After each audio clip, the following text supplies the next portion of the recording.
Oh, and there we go, I'm live. How's it going, everyone? Welcome to Tokyo Tonight again for this. I should check the date before I say what the date is. It's March 1st today. So, happy 1st of the month, 1st of March, and 2015. Great to see you all. Making a few final technical adjustments and so on. One thing I've found is that with this new version of the software, apart from the fact it can do a lot of cool things, it slows everything down a lot, and I was just trying to see if I could tighten up the setup a little bit. Conclusion was I couldn't really. But yes, indeed, Ben Duncan, flip that car back over where you found it, please. Stop doing that, it's not good. Good news for, in fact, what is it, Dr. Merlin. I should check that out. I should also turn off my own while my speakers are off, but my sound is definitely on, so I should stop that stream, save some bandwidth. And indeed, we have a guy getting one of these t-shirts tonight, so that's cool. Very glad to do that. I just messaged him before the show. In fact, do I refresh this to get the name? I feel like that's taking a bit of a risk, but there we go. Magic of Merlin on Twitter. Anyway, so thank you for the title, and I'll do this on the first week of every month going forward, once a month, just to keep it sane. But and that was like one from back in December, but I was just going back through the hashtag Tokyo Tonight, and that's the one that I saw and that I liked. So that is awesome. Very good to see all the crowd, and usually I go through and see everyone first, but like I said, to update the format a little bit, I'm going to do all the topics first, and there is a lot to talk about this week.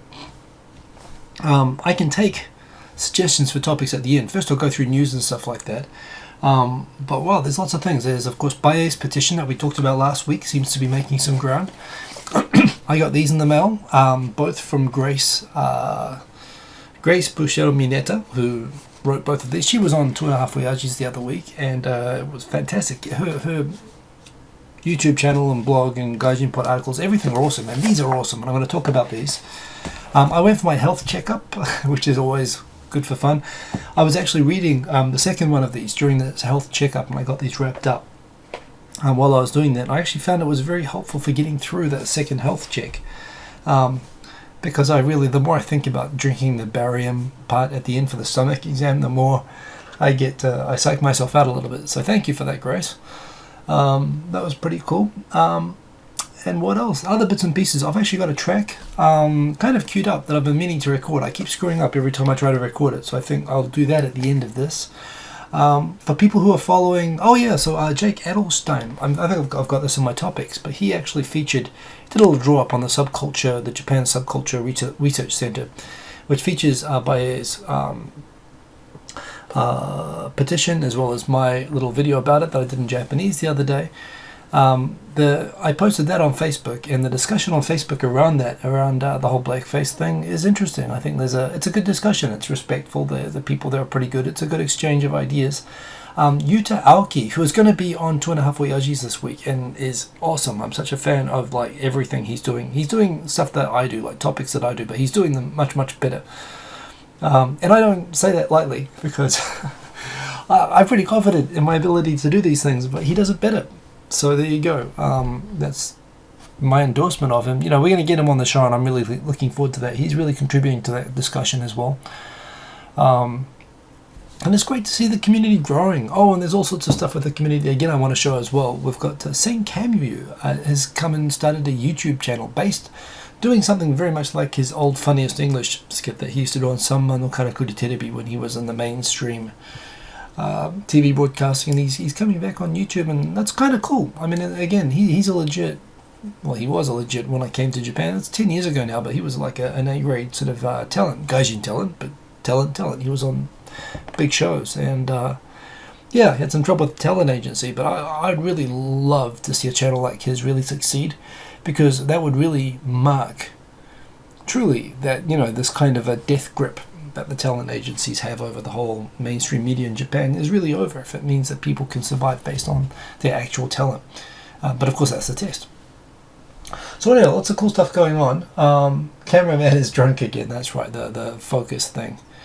It comes in. I wish I could like fix focus that or something like that. But yes, it is a little bit drunk. Maybe I need to just put some more light on myself. Oh, I can't see. Well, yes, that probably helps. great to see who's in the crowd, by the way. I can see Travis Moore, Raz, DJ Okadi. Anyway, good crowd. But let's get into the topics, because there's plenty of stuff to talk about this week.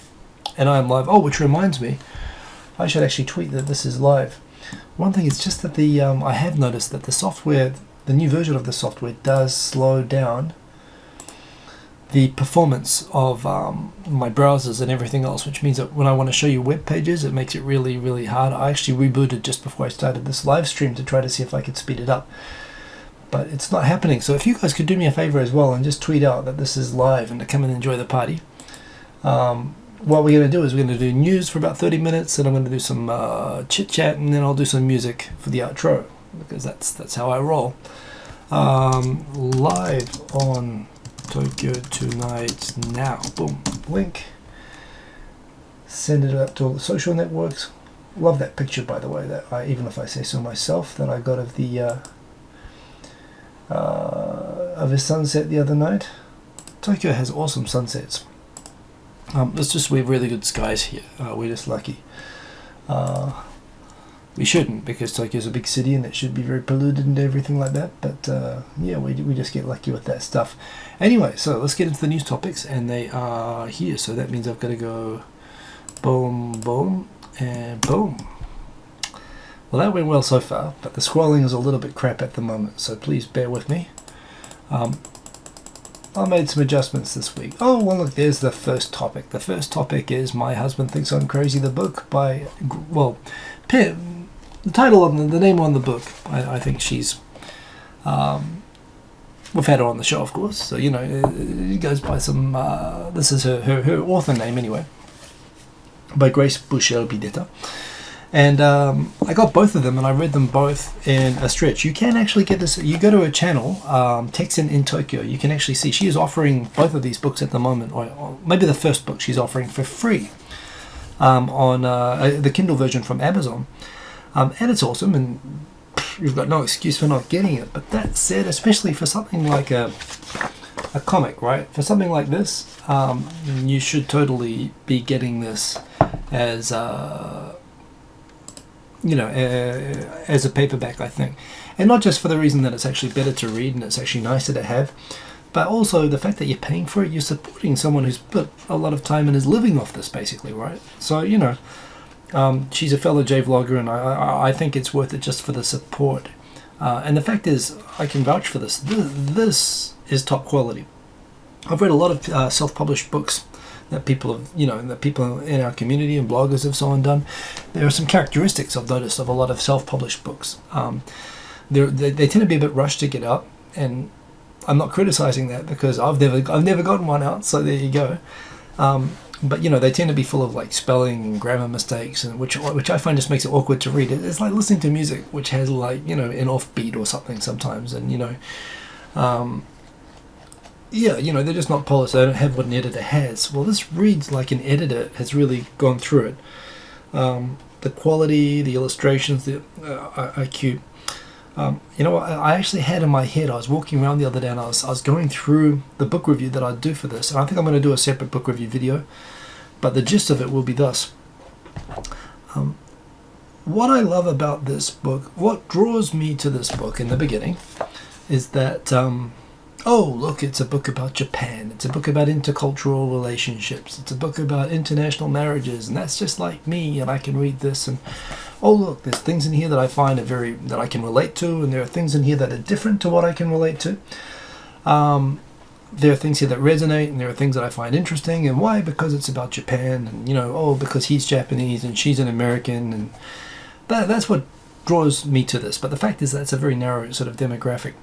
But the thing is with the style, you notice it isn't just comics. She interspeeds it with these little blogs where she demonstrates that she's actually quite sharp.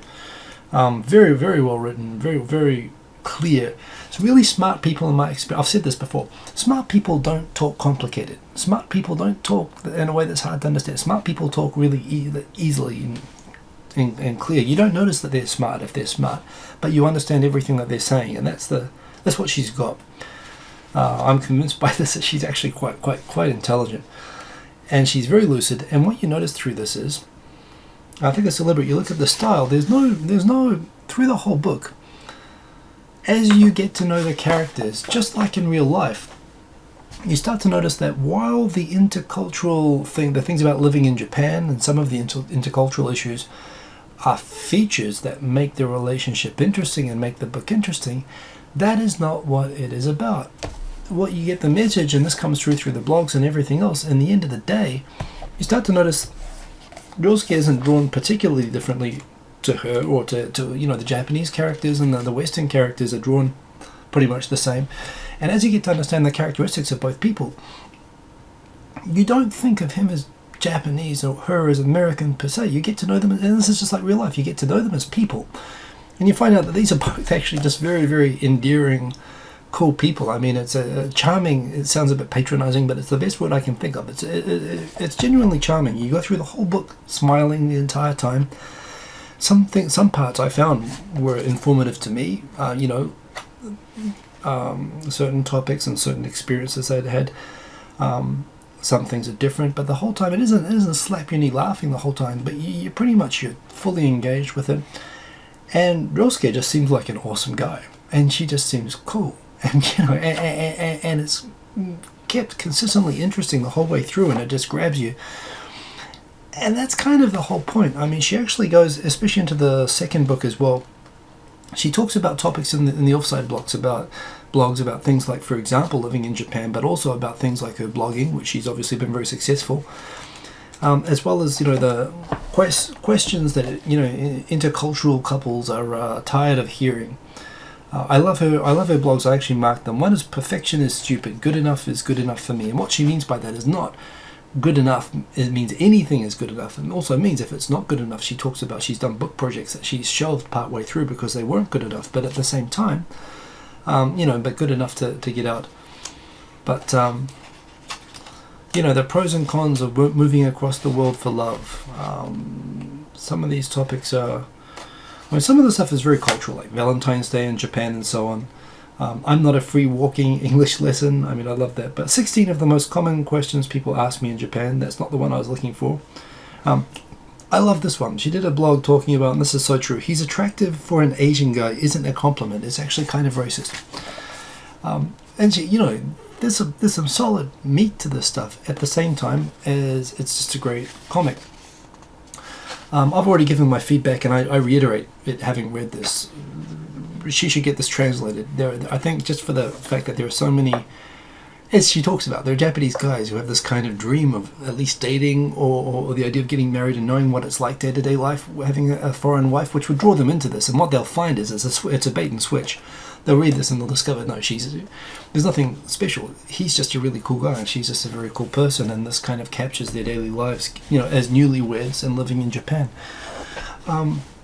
This is really, really good. I mean, I just love this book, start to finish. And there are blogs in here I've reread.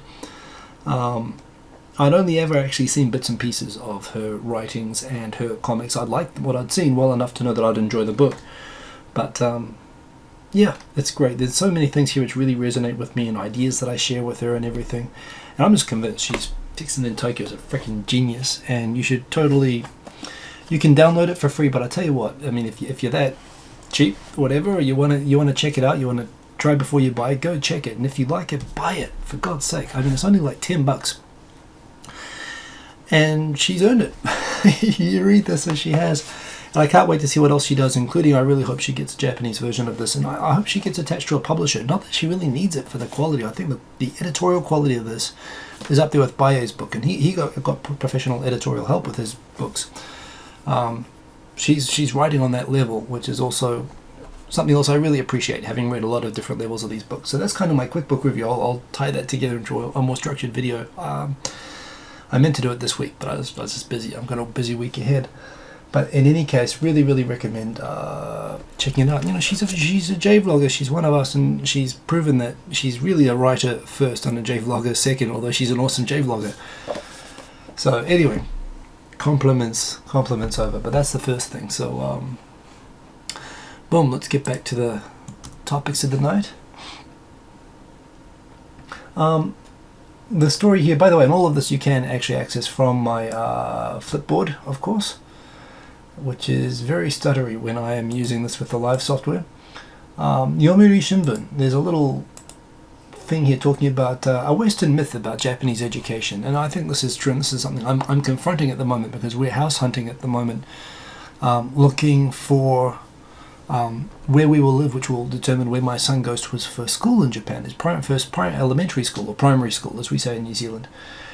And I've got all those concerns that I think all Westerners have based on these kind of stereotypes that I certainly heard when I was learning Japanese about what Japanese schools, that they're regimented, their children are crammed full of information, they go to cram schools, they practice for the hell exam entrance and so on, and it's there to crush individualism and teach people to be factory workers and not to think for themselves. And there are all of these very negative stereotypes which I've been completely indoctrinated in. I admit I buy into myself because I haven't heard very much information of the contrary. I mean, indeed, the Japanese I encountered when I was in New Zealand learning Japanese were pretty much affirming and saying these things themselves.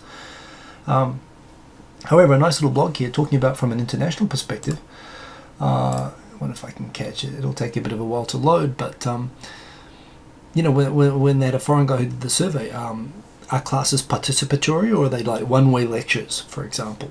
And apparently, like everyone, this person took a bunch of different sources, students and people, and everyone didn't get the question. They are participatory. People do ask questions and so on, and maybe our stereotypes the other way are a little bit too, are a bit prejudiced, I guess. I don't know. But this Gimmeabreakman Guests, it's a nice blog.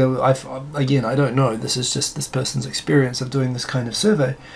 But I found it very reassuring, actually. It's well worth a read. I enjoyed this one, and it just talks about that, Japanese schools aren't as different. They aren't quite as alien as maybe we make them out to be. So that was good to see. Little article here is an interesting survey came out that the top 3 places to work Japanese companies. Traditionally, these have been places like Tokyo Marine, a company that I've worked at. Sony was for a long time was the company that most people wanted to go work at. For a long time, these have always been the kind of famous Japanese companies. However, the top 3, and we have to do it from memory because this is slow, but here we go. The top 3 that came out were, I believe, American Express was 3rd, Microsoft Japan was number 2, and number 1 was Google. So yeah, and and YouTube is hiring. And by the way, if you're ever interested, I don't know, there are positions that come up every now and then, and I generally forward them. I get a little thing on a little grapevine. I don't work there, but I know people who do, and when there are positions available, I do post them on Facebook. So if you follow me on Facebook and you ever want to work at Google, there are chances that come up every now and then. And I've been into the offices there, and it looks great, So it is a sign of the times that, and this is maybe an area that Google, Microsoft, I don't know about why American Express is there actually, but Google and Microsoft certainly, it's a sign. This is really an area that Japan's never been able to compete effectively in. And it's interesting, that's where all the jobs are going. Now this one, there's 2 articles I read that just really bothered me this week, and that's why I put them in here. Okay, so one, I've got this, should Sankei Group be red-faced over the blackface music program in Japan? So that is going to happen this March 7th. There has been a promo. Apparently someone's tweeting that it's already been recorded. I don't think they're going to cancel it like the petition's calling for, although frankly that's not really what I'm after. I'm hoping that they simply just show the good taste to not black up their faces. To not make it a blackface show. I mean, they're talented musicians, and they should be, they want to pay tribute to soul music and so on. There's an article that Yuta Aoki actually just posted in the comment thread about this on Facebook that I set up, and it shows an interview with Brett and Star from with J-Wave a wee while ago, and they were talking about their first trips to the States. We're talking in the 70s and the 80s, and yeah, just talking about their original sort of interactions and the awareness that they have that the blackface thing does come across as slightly racist, even though they want everyone to know that that's not what it's all about for them. But I think in the end of the day, I just hope that they show the common sense. But we'll see if this has gotten any attention or not. So that's going to be pretty interesting. 2 articles this week which just bugged me, frankly, and they're pretty typical. And so I've posted this because it bugs me. This whole thing, this is from The Age, the Australian newspaper. A lot of Australian newspaper commentary on Japan is very non-trusting.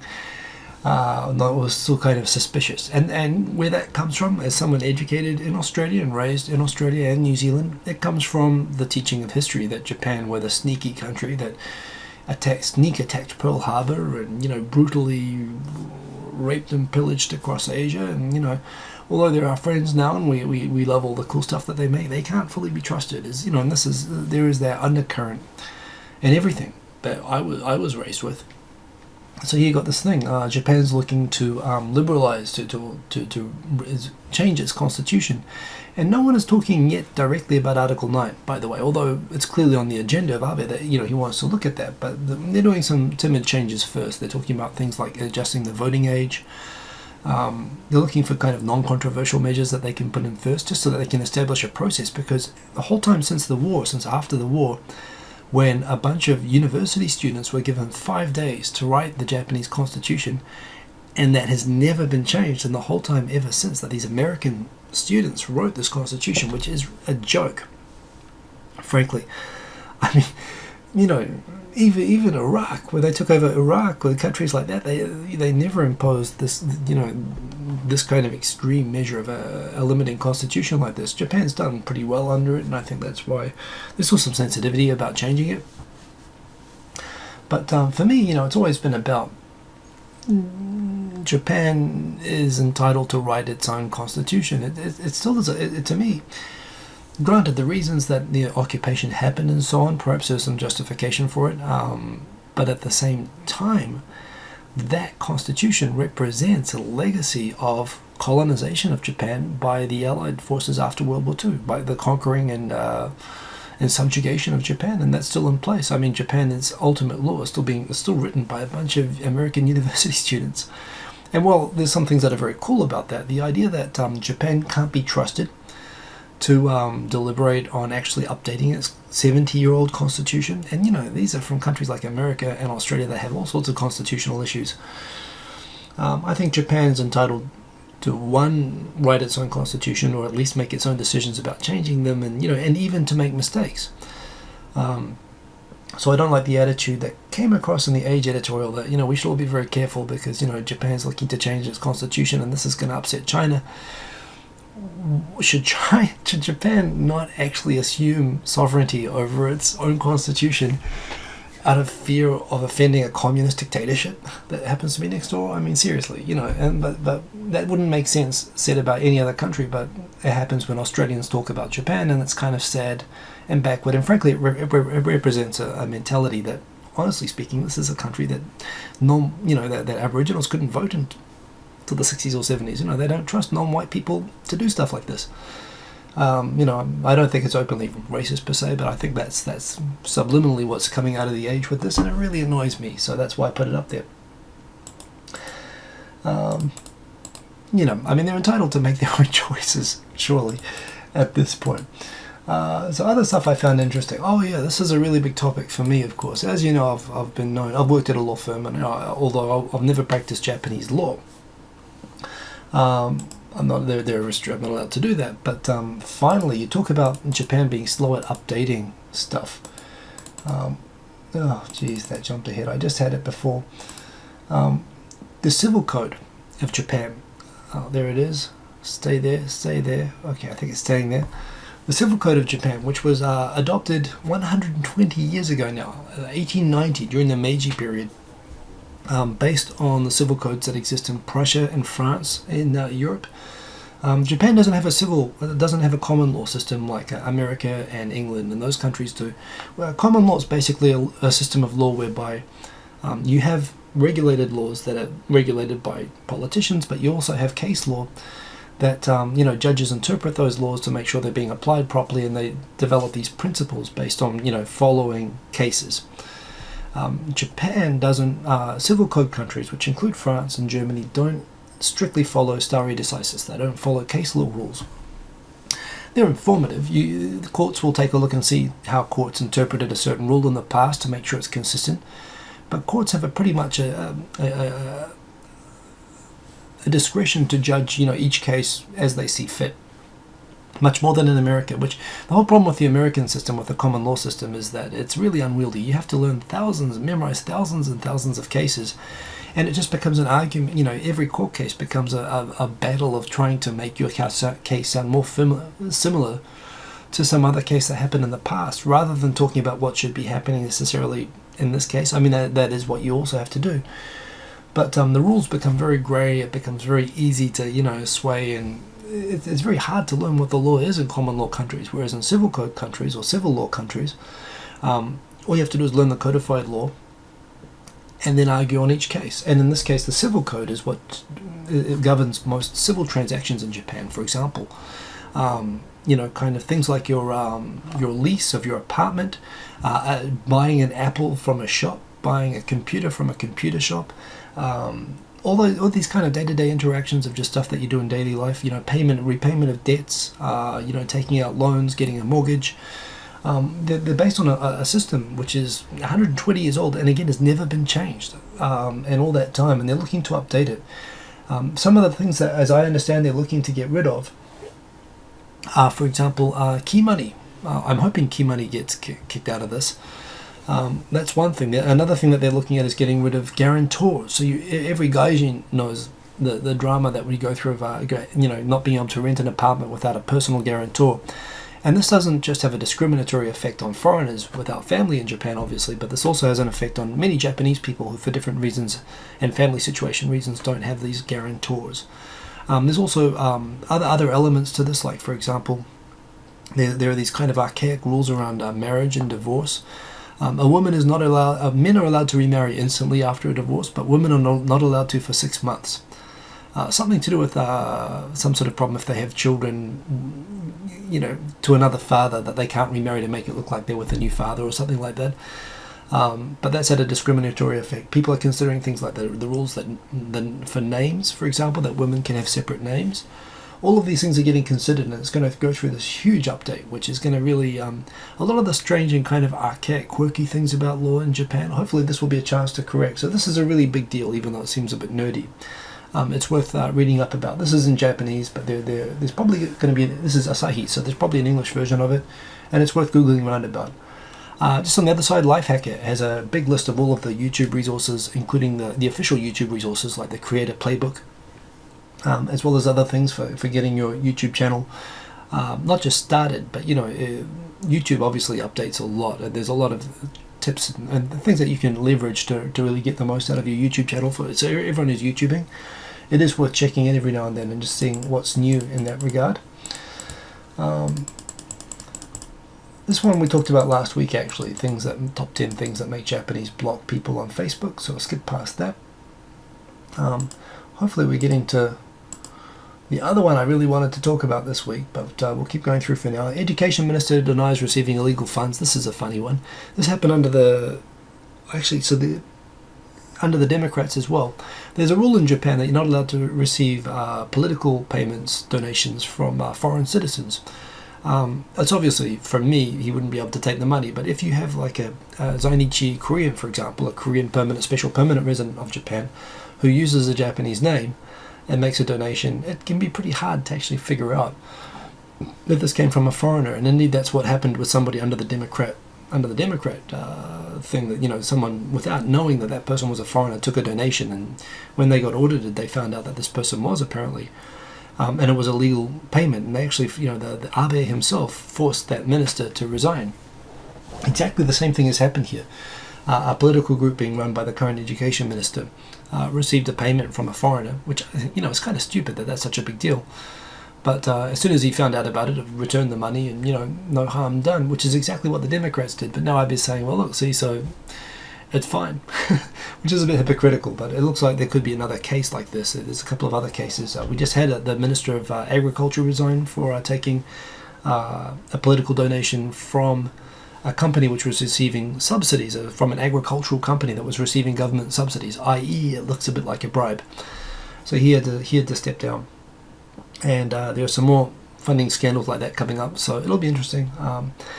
Most of these things are, when you listen to them, they're pretty mundane, actually, but yes, it does paint the overall picture of just Japanese money politics being pretty bad. I want to talk about this. I want to come back to this. The article next to it, this is a bit of an old one. It's a blog talking about why Ami Suzuki, Sein Kamyu, but I'm used to the Japanese pronunciation, Sein Kamyu. I don't know the correct pronunciation, but Yui Asuka. This is a little bit of a discussion about people who have stood up and kind of sued or challenged their talent agencies and have been blacklisted as a result. One of the people who was like my favorite Gaijin talento when I first came to Japan, this guy Sein Kamyu, he's just started a YouTube channel. I'm going to feature that in a minute after this, a video of his. But it's really cool to see that actually these talents now, they're discovering, geez, how late, 9 years late, but they're coming to YouTube now, and that's kind of cool. So yes, and indeed, just for understanding, if you're going to get into the whole TV talento thing and understanding the power and your lack of rights in that situation, it's an interesting blog to read, just to understand how when you watch TV shows and you see those talento, it's a harsh world. There is a thing here, Kokusai Jinta Dankaku. So there's an article here from Kyoto, which is talking about what I talked about the other week about rules around detention. How people have no rights, how they can hold you with no access to lawyers. They can hold you for really long periods. When the detention period runs out, they recharge you. They add up and sequentially charge. For example, first disposal of the body, second possession of a firearm or something like that, and then to chain them all together. So you can continuously interrogate someone for 2 or 3 weeks in Japan. The police feed out the information from the interrogations while there's still an ongoing investigation to the media in order to pressure the suspects. I've talked about this before. Amnesty came out recently on this exact topic, and they actually said that the detention and questioning kind of rules that police exercise in Japan are far behind and falling further behind those of other developed countries, which they are. But there is a really interesting case in the news right now. It's not interesting, it's awful, actually. And I've refrained from I don't like crime stories. I know Victor's really into this stuff, and if you want to get all the details, you should talk to him. But there's a really, really nasty case at the moment involving the murder of a 13-year-old by basically a gang of hoodlums that he himself was hanging out with, but they were all like 17, 18-year-old. They were high school students, and he was a middle school student. For whatever reason, it sounds like he kind of fell in with the wrong crowd, and he was given kind of a beating by the leader of the group and two 17-year-olds, where it sounds like he was pretty extensively tortured to death by a river. Horrible case. And the fact that it took over a week for the police to find out this kid hung out with this gang of hoodlums that everyone apparently knew about. Plus, they all used line. He got a mobile phone call to go out and see these people the night that he disappeared. The fact that it took the police a week to pick these people, they could have just picked up the entire group. But in the end of the day, they waited a week and they picked up 3 people that they seemed to be pretty sure are the ones who did it. And now as we're going into because in Japan, everyone under 20 years old is treated as a minor. It means that even though this is a really, really nasty murder case, it looks like at the moment the way that the police are releasing the interrogation information of how some have started to implicate the others. This is something that, in police movies, when someone starts spilling the guts on someone else, they go into the other room and say, he's starting to tell you about this, and if you're not going to say anything, then you're going to get all the blame for this. But in Japan, they don't just do that in the questioning. They feed that to NHK, and NHK says it. They're not allowed to broadcast the names or the details of anyone under 20 who's a suspect of a crime. So these kids are all protected. Also, even for this, there are some cases. There was a case 15 years ago, a famous case in Kobe, I believe it was, where a kid was decapitated by another kid. Again, horrible thing. But that kid was in a detention home for about 5 or 6 years, and apparently now lives free. And these are things you can get the death penalty for if they were just a couple of years older, and it's actually re-sparked a debate about lowering the death penalty. And it's kind of, I'm against the death penalty because they make mistakes with it, as has happened again recently. But in a case like this, it's a knee-jerk thing, but you can't help but think it's deserved. But in any case, it highlights exactly what Amnesty has been talking about, which is, although I feel no sympathy for the suspects in this whatsoever, because I hate to say it, but it looks like they did it, right? But at the same time, it does highlight again the fact that, if you ever get arrested and charged with something in Japan, you are screwed. very rare to be able to escape. And the thing is, if you, as happened with this guy in death row who was let off last year, if you continue to plead your innocence after they decide to charge you, that's treated as an aggravating factor, and they actually impose harsher sentences on people who plead not guilty. So there is the thing, and it's literally, you can avoid death row by confessing even if you didn't do it, for example, but you want to save your life, and the courts, are 99% going to convict. And there's no question, there's probably a lot of people who have been executed and who are on death row in Japan who have admitted simply to save their lives, or who haven't done it but are there because they pleaded. And nearly all of those cases, including that guy who let off, they gave a confession during questioning. And everyone says once you give a confession, that's it. But these are situations that very even tough people break, and they give confessions, under the pressure of this. So yeah, you don't want to get arrested. You don't want to get in trouble with the police here. They're very nice. The police, they're very nice. They're very nice people. Most of the time your only interaction with them will be losing your umbrella.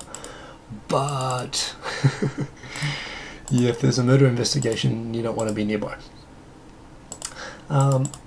I talked about this a couple of weeks ago. This is to brag. I'm just going to brag for a minute. I mentioned how I didn't understand, with all of these smartwatches coming out and taking over, these Fitbits and these Android watches and so on, where is Swatch and where are the Swiss watchmakers making these fitness watches and smart watches? Boom! Engadget. A bunch of Swiss watchmakers are teaming up to fight Apple and Google. Yes. And Swatch has actually just released or is planning to release a Fitbit type incorporated watch as well. So finally we're going to get not just smartphones crammed into geek watches, which I'm all for, by the way, but we're also actually going to get stylish, cool watches which we'd want to wear, which actually have functionality of this sort of stuff. So that is cool. A little bit of a debate going around on the internet on this next one. Actually, even Millie tweeted me back, and I think we disagree on this one. So you have these train geeks, and I've been known to photograph trains as well. Obviously, you've seen my Instagram. Train geek was on a subway platform with a camera, and as the train was coming to a station, went to take a photo, and the flash went off at the driver. So think about this. You're the driver of a subway train coming through a dark tunnel into a station, and just as you're pulling in, you get a camera flash in your face. The driver was a bit upset, and he leaned out the window and he said, "Don't take photos." And the guy said, "I'm sorry." And the guy said, "Sumimasen janee." So basically, and he kind of banged the window shut. You can tell he basically flipped out. He kind of lost it. Sumimasen janee is kind of don't give me fucking sorry. But it's basically the equivalent of sumimasen janee. There's no word for fucking, but if you say janee the way that he said it, it was kind of a really dirty way of saying don't give me that shit. And a person who was beside the person who took the photo filmed the driver reacting to that. And all the train geeks who take this photo say, "Oh, look at this abusive, horrible driver. Let's get him banned from driving." But a lot of the internet forums talking about this, and I'm with the internet forums on this, are kind of taking the side of the driver. I mean, the photo, the techchans, the train nerds do have a reputation for overstepping the mark. Like, for example, getting angry at kids walking in front of trains that they're trying to photograph to get on the trains, like passengers. There was a case last year where there was the last day of a special train going or whatever, and some old geek guy photographers actually picked up and were carrying away a guy with a mother chasing after them, saying, "Please give me back my child." They get a bit crazy sometimes, and this to me is the case where I'm with the anti-train geeks, but at the same time, Molly saw the same video and said, "No, that guy's a jerk, the train driver," and certainly he was overreacting, but I think he had good reason to overreact. So it's an interesting thing. You can see the debate there. And boom. Have I skipped ahead? Although I think, there we go. That's the one that I wanted to get. Oh, two things. Okay. Big kerfuffle this week. Apparently a Chinese government-run newspaper, after hearing that during the Chinese New Year break, tons of Chinese came to Japan, and they came here to buy all this stuff. The real famous ones are things like toilet paper, baby products, sanitary products and stuff like that. But baby stuff, because honestly speaking, it seems like a lot of Chinese people don't trust food safety of their own products there. And Japanese products, especially like baby-related stuff, has a reputation for quality and safety that they don't have at home. So when they come over here, they buy lots of the stuff, and it gets sold at premium prices back in China. There was a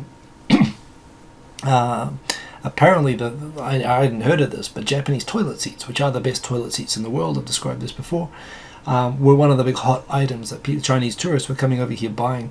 And apparently, of all the shopping items that a government-run conservative newspaper in China decided to pick up to berate these people who are making a mockery of the boycott of Japanese goods, they picked up the topic of toilet seats. As what, our Chinese toilet seats aren't good enough for these traitors.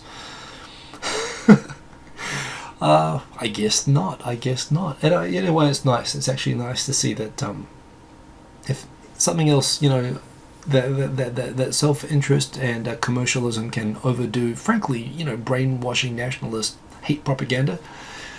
We're talking about two kind of, maybe not so great things being weighed against each other, but in the end of the day, if it's not going to be hugs and singing Kumbaya, at least let's sell them toilet seats. Seriously, if we can make friends, if we're not going to sit around a fire singing songs with guitars, let's sell them baby food, diapers, and toilet seats, and make friends that way.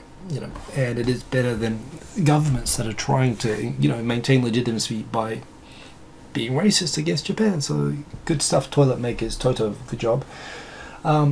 Good news, the Skytree. I've never been to the Skytree. The reason I've never been to the Skytree is that there's these huge queues, and frankly, when you've got to wait 2 or 3 hours to go up, I'm never going to do that. I'm really glad that the Skytree took all the queues away from Tokyo Tower, which is what I always use as, what I always photograph. Tokyo Tower to me is the real Tokyo Tower. Skytree is out in Sumidaku. It's a bit ghetto, it's a bit suburbs, and there's nothing to do other than the Skytree where the Skytree is. They built it on top of a big shopping mall, and all the local shop owners were hoping that this would revive the neighborhood, but it hasn't. It's just sucked up all the people who used to go shopping around the neighborhood into the shopping mall where the Skytree is, but there's nothing else around it. So I haven't been. I don't want to go and wait. I don't want to stand in a queue. I don't want to wait half the day in a place with nothing to do. I'm not that drawn to it. However, apparently, again, with all of this feedback that's happening, we want Wi-Fi. We've got Wi-Fi now for foreigners. All this kind of foreign feedback, they're taking it all very seriously. There's a new system that gives foreigners a fast track that we don't have to wait in the queue anymore. And when I say we, I don't just mean tourists. It includes residents.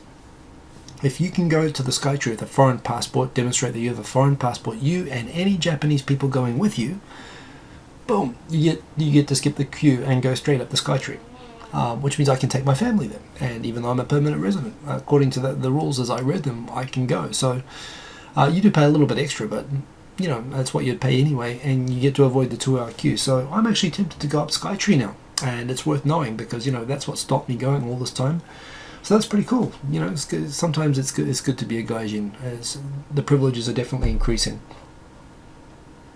This next one is what got me, and what I kind of wanted to talk about. We're already 45 minutes through, but now I finally got to the news story I really wanted to talk about. So I'm going to make this the last one before I talk about other stuff. Oh, and I haven't even got to the YouTube channel stuff yet. Okay, so first is this one. Is Japan's Prime Minister the next Putin? Indeed.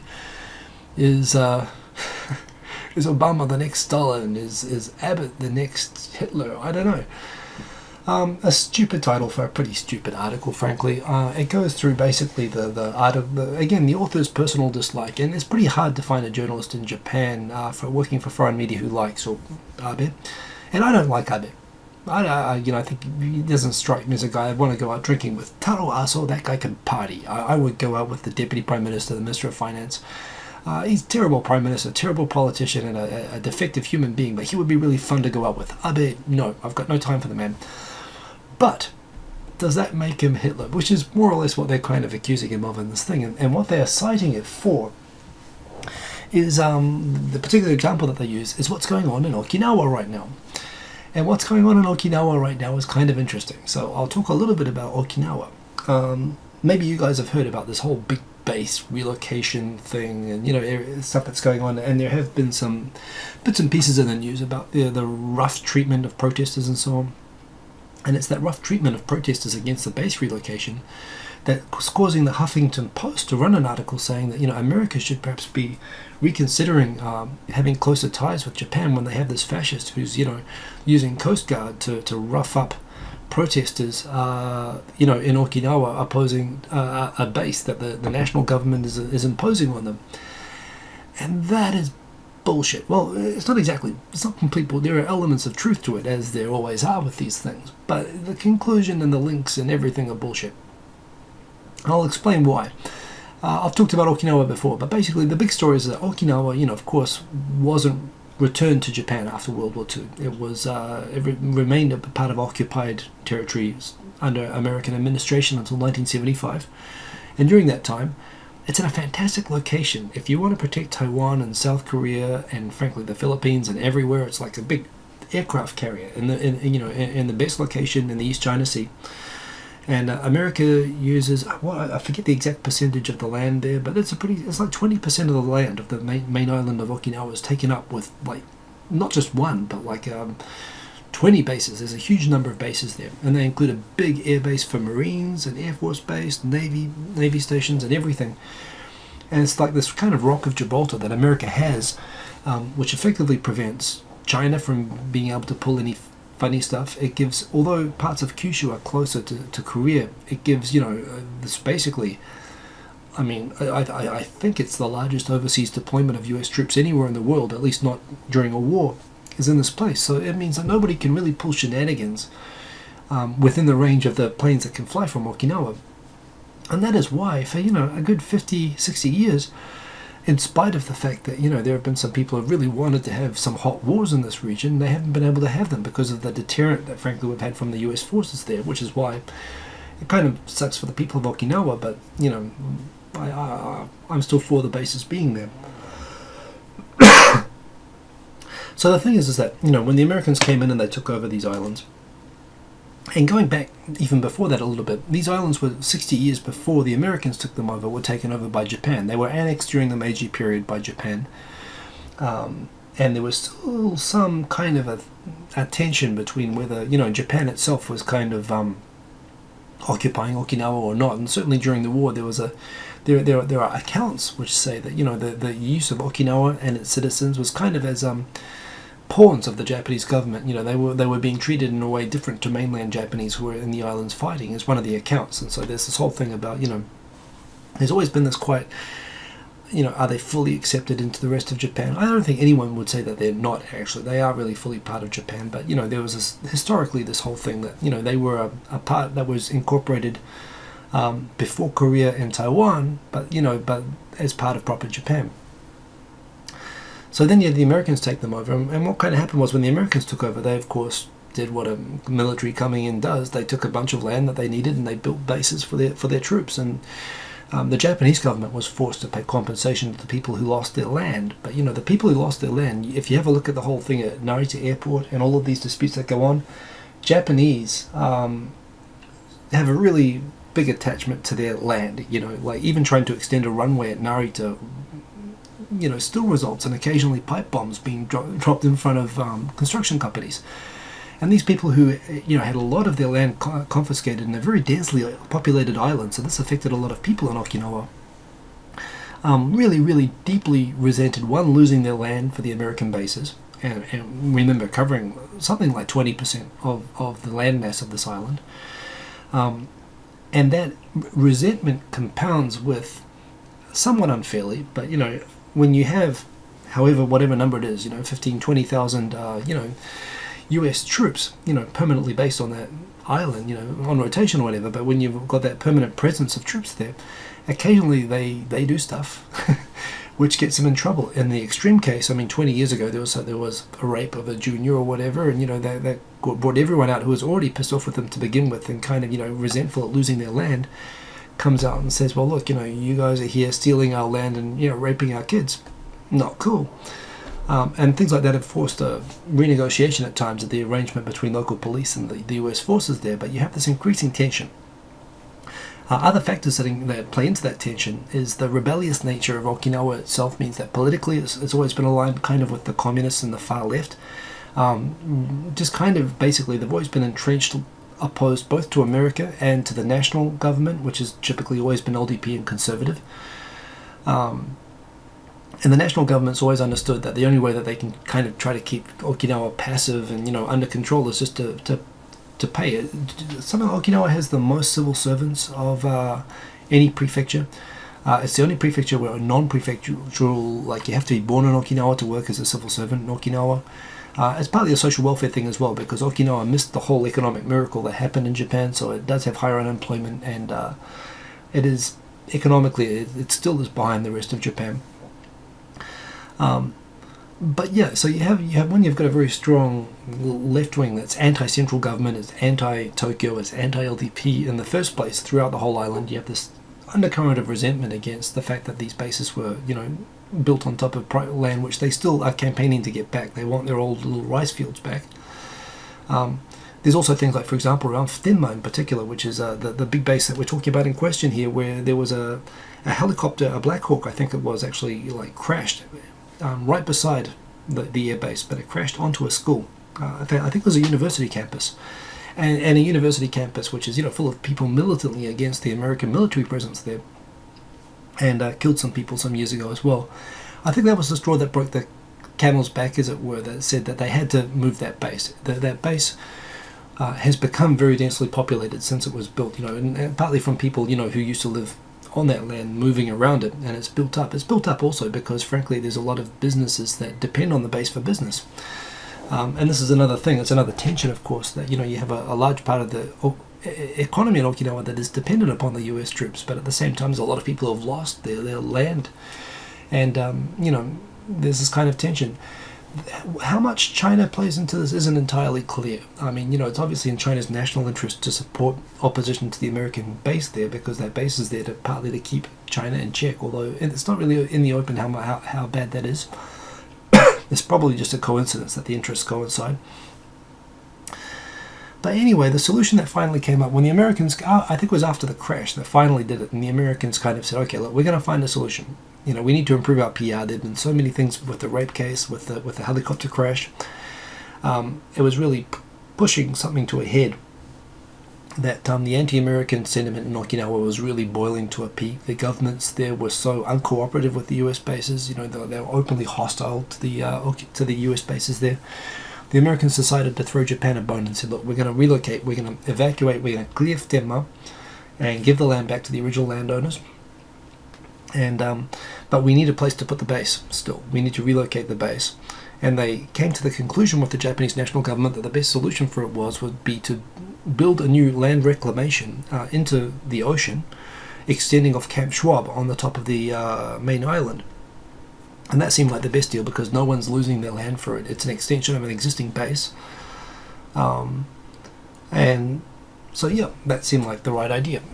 The only thing with that was a lot of people in Okinawa said, no, why does Okinawa have 80% of all the US troops in Japan? Why does Okinawa still get treated like it's being occupied by US forces? This should go either to another country or to some other part of Japan. And in fact, the Democrats, Hatoyama, when they got elected into government a few years back now, Hatoyama actually promised that he was going to change America's mind about the base relocation and convince them to move the base to another country. And this was after the national government under the LDP had agreed with the Americans that this was what they were going to do. And this is the whole thing. The Okinawans always feel railroaded by the national government, but the thing is the national government doesn't really have any choice other than to go along with the Americans on this, because the Americans are defending Japan, right? They're saving Japan the cost of defending itself. So when Hatoyama came and he was going to, he made this big promise that I'm going to meet with Hillary Clinton and I'm going to explain to her that, you need to move this base to Guam, or we need to move it to another island or something like that. And Hillary Clinton, everyone in the US hadn't been consulted that they were going to basically turn the use of US forces and a US defense policy in East Asia into a Japanese domestic political issue.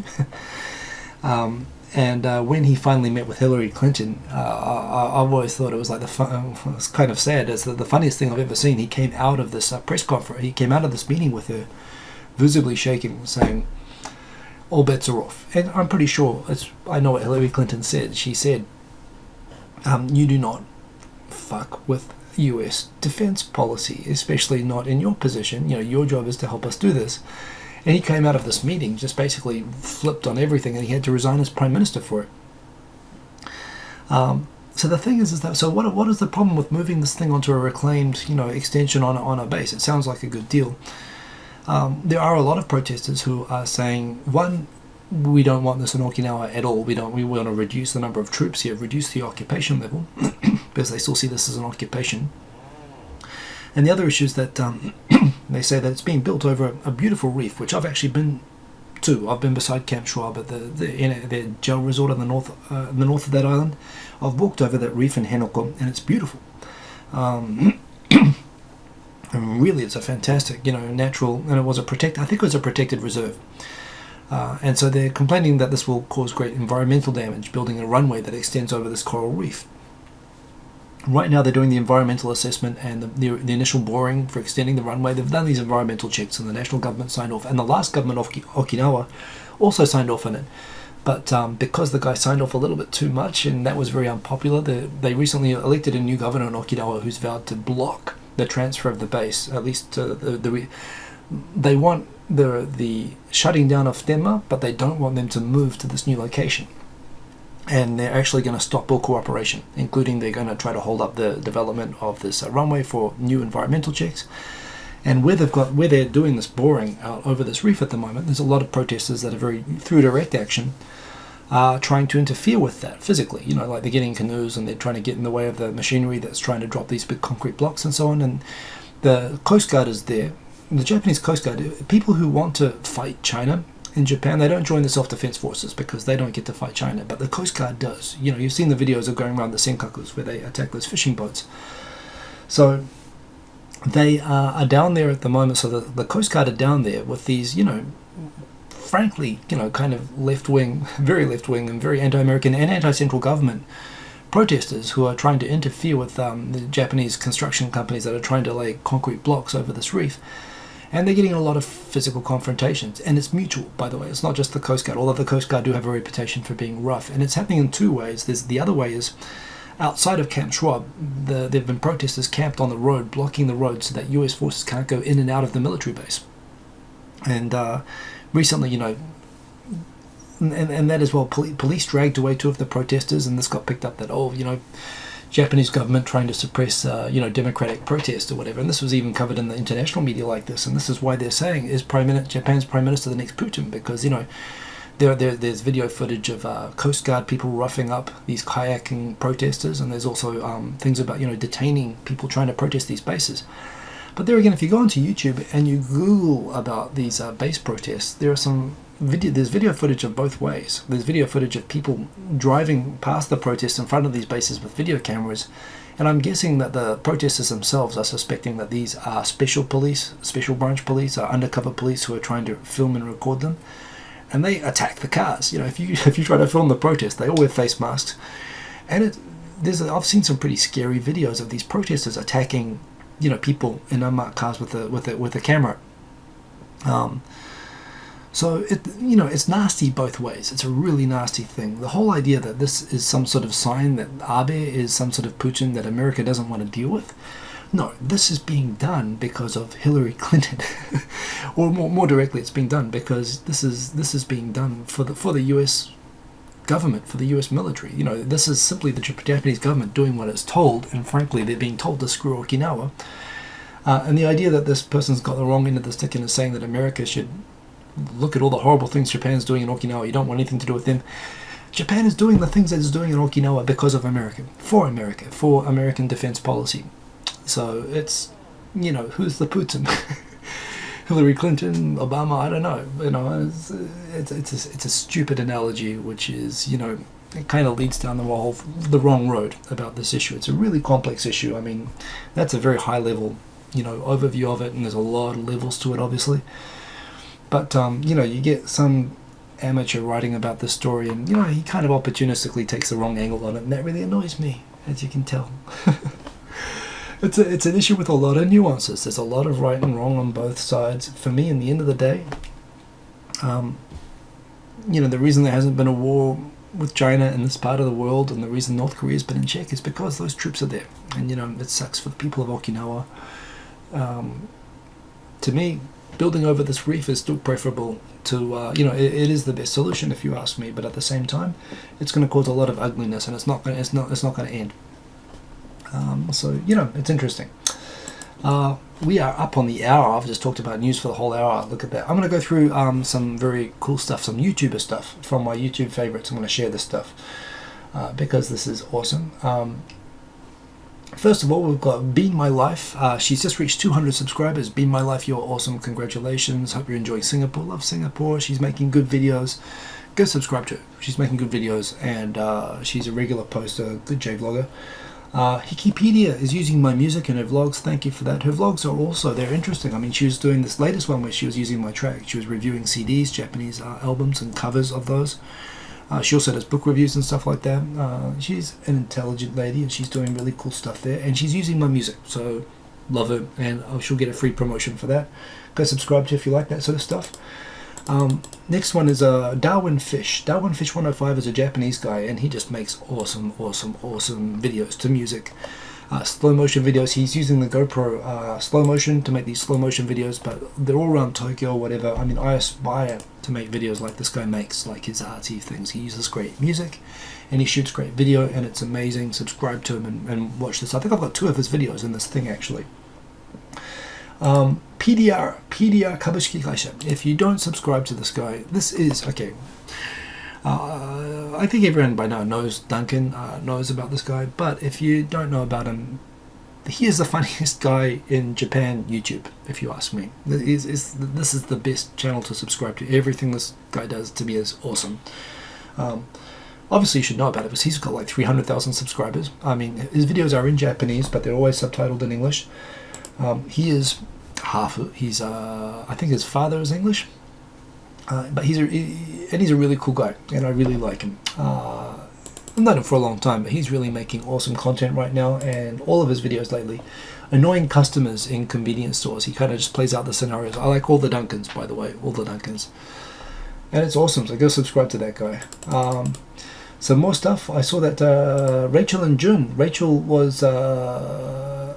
has been making a live show lately, which is cool. It's good to see. She's got a mega channel. All of her guides on like stuff about Japan, about like well, actually her and Texan in Tokyo, which is why I'm glad that they're together here. Of course, we've got the Texan in Tokyo talk about hospitals in Japan. She did a thing about dentists before. She's very clear, very simple, very logical, very well researched. It comes out in her book as well. But yes, she's very good at presenting and explaining stuff. Better than me. She's much more efficient for a start, and they both make awesome videos. Amazing that Rachel and Jun got like 12,000 comments on that video, by the way, as well. We had the big coming out video by Gaijin Shane that he is bisexual. Congratulations. Well, congratulations. I mean, geez, it's the way that you were born. Congratulations on being born, I guess. But indeed, it still is, unfortunately, in this day and age, kind of a challenge to come out, and he did that. So, also interesting, Kafine Jedi came out as a BDSM enthusiast, specifically for the purpose of criticizing 50 Shades of Grey, which isn't about BDSM, although that's what it claims to be about, but it's actually about non-consensual sexual abuse and rape by the accounts of 2 people, Becky and from Kafine Jedi, who have seen it and are familiar with it, and say that, the whole founding point of BDSM, not that I really know about this sort of thing, is consent, and consent at every instance and every moment, and apparently that movie and the book series around it have instances that go around that, so not cool. Oh yeah, I really wanted to talk about this. Okay, so there's two good things here. That's another one by PDR, which again is just awesome. Shay Roberts talks about competitive gaijin. I get the feeling it's going to scroll up, but oh, there it goes. Competitive gaijin. Great video. Go watch this. It's only got like 10 likes and 8 comments. It's up from a day ago. It is, this is like one of my favorite videos of the week. This is a video of the week that you should go and watch. He talks about guys like I used to be. I think it's okay. I've got a quick response to his video. It's okay to be a competitive gaijin. It's okay to be competitive. Being competitive can motivate you to be better at Japanese. Comparing with other people, it's what we do from when we're babies. you should be very careful about how your competitive nature makes you behave. And it made me behave like a dick for a long time, frankly. And I'm very much one of the types of people, I was one of the people that he describes, and it took me a long time to mellow out and get the perspective that he shows in this video, but I think he describes pretty accurately the different types of gaijins and how they are competitive. Eddie talks about it within the English teaching world, how you get the lifers who are taking English teaching seriously as a profession against the people going for their overseas discover themselves experience and part, the spring break type guys, and how they resent these guys making them look bad, which I've talked about before, but he puts it very well in the framework of this competitive gaijin, so very well worth watching. Rachel and Jun, a lot like Texan and Tokyo, actually very good at explaining stuff. If you ever want to come to Japan and get an apartment, they both run through it all really well together. Great video, how to get an apartment in Japan, very reliable there. Travis Moore, who is the maker of this logo, and he is in the comments there. Oh, yeah, just skip past it. He's been doing a few of his bass covers lately, and he's got one here of what's the name of that thing? My bright-eyed girl. I don't know. So when I go it's all stuttery. Van Morrison, Brown-Eyed Girl. There it is. Very nice job with the bass there, Travis. I could see you watching before, so that was awesome. Rhyming Gaijin is back to making music, and it's good to see him doing a live show.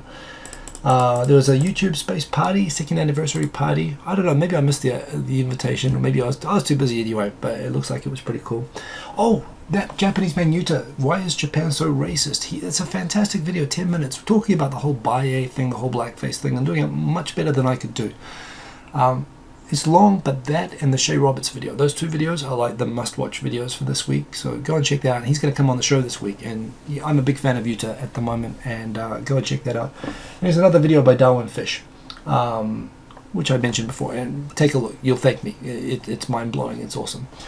So those are the recommended videos for the week. You can go and see all of those in my favorites, which you can access from my YouTube channel page. And so now we're in the final phase of the show. It actually took more than an hour to get through all the stuff I wanted to get through, so sorry about that. But yes, Dean Bennett, great to see you, and very good to have you on the show this week with the rest of the three old dudes. Make sure you go and catch them. They do their show every Saturday night.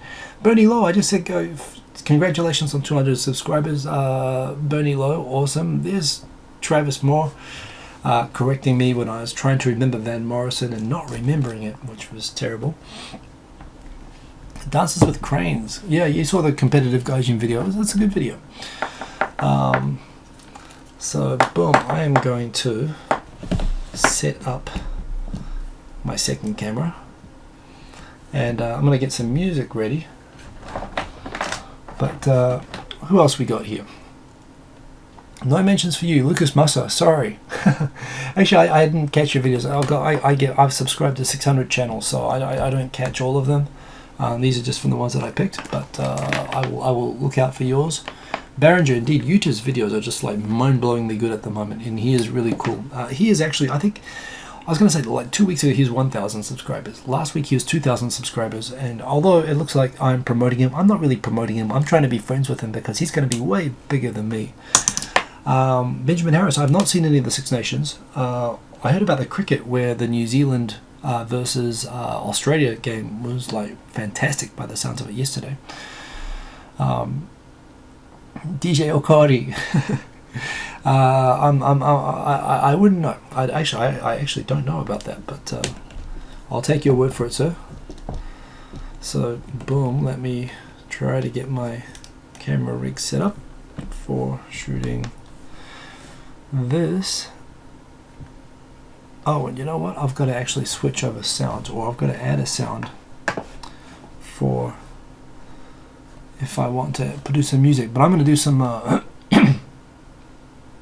oh, you've got 600 subscribers? Is that 600 That's pretty good. Wow, you're really growing, Bernie. Who else we got here? Nobiri Hito, great to see you, man. In Japan, great. You know, everyone's important, but very, very glad you like that. John W, great to see you. Randy Broski, great. Chicharello, I don't think I've seen. Oh, maybe I've seen you before. I'm going to serenade you. I'm going to serenade you like hell. So that's cool. Who else we got here? We got Gaijin Chris. Great to see you still in Ireland, but see Wales play Scotland. Okay, so that's cool. Berenger, yeah, sorry that you lost. It was awesome that New Zealand won, but yeah, Wandering Jim, good to see you. Benjamin Harris, great to see you. Fire up the blunts. Listen, Ben Duncan, it's coming. You're going to be coming up in a minute. I'm actually got some drum and bass, and I've been trying to record this and not succeeding lately. So let me. I'm going to keep looking at comments while I switch over into the video mode. So boom, boom.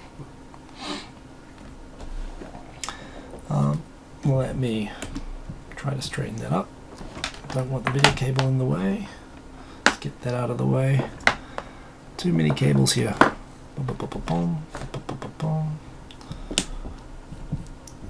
Okay, let me put this back here. Put that there. Straighten that up. And okay. So this is not a relaxing tune out. This is a drum and bass tune that I just simply failed at recording yesterday. Let me check that I get the sound in my monitor, which I am, which means I now have to add. This is the riskiest part of the show, when I add a new microphone. Boom, there it is. Oh, I can't put that there. Now where do I put this? I merge this with that. And boom, and boom. Okay, so if I do this, let me just check I'm not going to kill the sound levels. Boom, let's make it soft.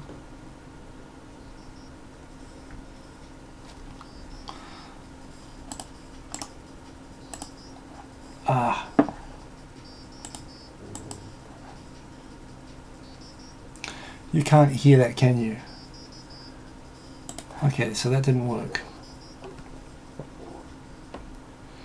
So that means I'm going to have to switch mics, or you know what, I'm just going to be agricultural. Okay, let's do this. Boom. I'm going to get rid of the sound there, which should allow me to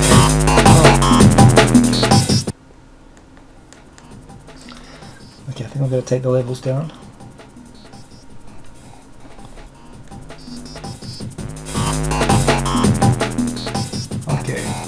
So, what I'm going to do today is rather than build up the track, instead I am going to show you how I record a track. So this should be pretty cool if I get it to work, although, you know, I might screw it up again and look really lame. But we'll see how it goes. I'll play it live, and after it's recorded it will go up on a SoundCloud. But this is just a little bit of a drum and bass thing. Sorry, it was a bit. Oh.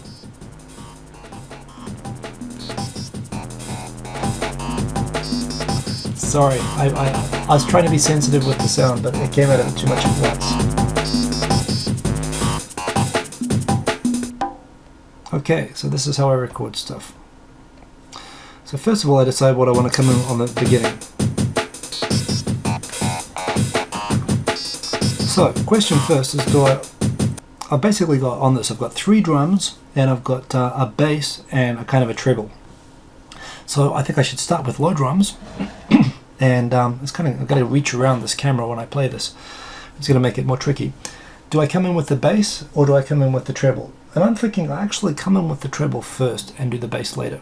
I don't know. Does anyone have an opinion on this? I'm going to take a quick vote. DJ Okawari, you've got speakers. Okay, well that's good because I'm about to start this. So I you know what? I think I'm going to do. Oh. Okay. I think I start with the low drum, and then I can transition into that. That sounds good. And I can build it up. A little shaker and stuff like that. Yeah, I know everyone says go for the bass, and I'm starting with the bass. Yeah, everyone says that. But you know, I think the bass is better when it kicks in later. That's just me, you know. Well, yeah, you know what? Everyone says no treble, and I'm going to totally ignore you guys. I played around with this last night when I screwed it up. Okay, so here we go. I'm going to go and set this for live recording. I'm going to try not to screw this up, because I screwed this up like 4 times yesterday and got frustrated and I gave up. So, boom. Let's go.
Boom. It'll do. So what do you think? Wasn't perfect, but it was alright. It was a bit messy in places. Like sometimes you got to do a little, flick something in and it doesn't go the way you want. But you know what? That's good enough. It's good enough. What should I call it? What should I call it? I need a name. What did that sound like to you guys? Okay, song name suggestions. This is the final part of the show. You get to name the song, and then we turn this thing off. Needs more kazoo. Yeah, I could do a kazoo. Actually, I'm thinking I will actually probably go and set this up with the decks lately. soon, at some point. I'll do something like that, and I can actually hook up some other equipment with that. More cowbell. I know more cowbell, but it only gives me 5 channels, and I've been trying to use the Bluetooth syncing function so I can use 2 devices, and I can't get it going. Technical issues. That's what I do. I do technical issues. So anyway, I need a song. So the comments are coming up now. So maybe you guys can help me with that. I'm just thinking, what did that sound like? It was pretty. It was just simple scales, but I think it was danceable. Erojero, you enjoyed that more than you would have sober. Well, that was pretty good. Severed finger. I don't like severed finger. Thanks for the suggestion. First suggestion from Dean, so pretty cool. Body paint. I like body paint. Napalm rabbit. Okay, how do I combine all of these? Wait a minute, I'm gonna this is good material here, so I'm gonna put this up on the big screen. Boom. Song name. Shoe cream philosophy. That's not bad. Chaos reverb. Chaos reverb is the kind of thing I would call it. Hiko's trip. I like that as well, but I don't have to put my own name in the title. I like body paint out of these so far. Technical issues. The problem is, no, I'm not going to put technical issues because that would be just me screaming. Although nice one. Non-biri stop. Okay, I'm going to combine these. This is where you guys named this one. I'm going to call this one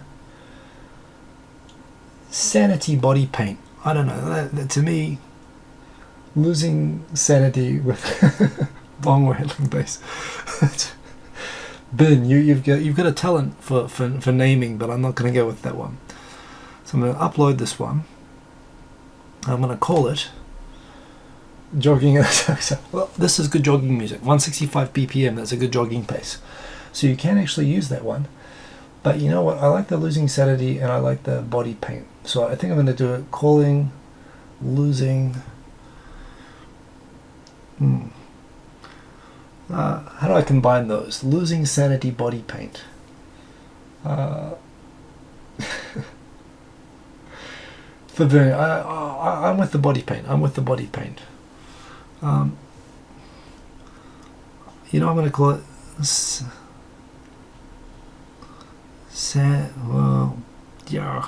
sanity based body paint. I like that. Boom.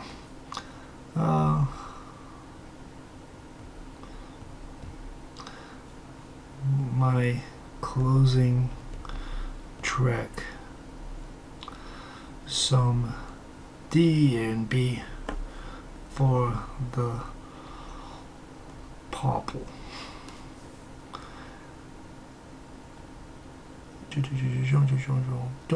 Boom. Okay, upload. So that is going up. And that is the end of my show. Very good to have you all on, as always. Awesome. I like Hyperhiko. That's actually kind of cool.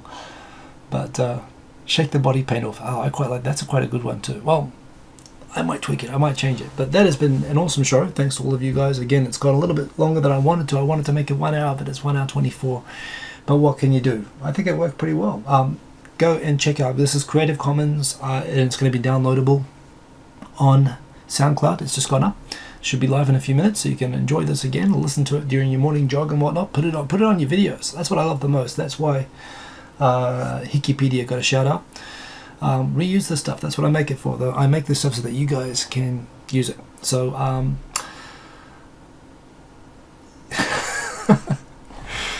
Ben Duncan, too literal. But anyway, that's the end of the show. So I'll see you guys again next week. I'm gonna of course be on with that Japanese man Yuta. It's going to be I'm really looking forward to this 2.5 Oyajis this week. I will be making my Thursday Japanese videos, and I will be and I didn't even mention tomorrow Doodwa. I'm doing some Doodwa photos at the YouTube space, but you know, if they need me to take my clothes off for it, there's that would only be professional, so I'm just gonna have to go along with it.